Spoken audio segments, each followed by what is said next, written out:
To draw a rectangle for the foundation of the house, click on the Draw tool, then the ground plane. This will put the advanced module into 2D mode. Turn on Snap to Grid. Select the Rectangle tool, and using the mouse, drag out a rectangle on the grid surface. Draw a rectangle that is 6 squares by 8 squares. Click the Exit Sketch button to return to 3D mode.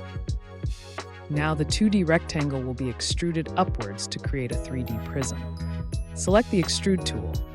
Select the surface to extrude. An arrow will appear. Drag this arrow up to turn the square into a rectangular prism for the foundation of the house. Here, the surface has been extruded upwards by a measurement of 0.25. You can also type directly into the extrusion window for more accurate measurements.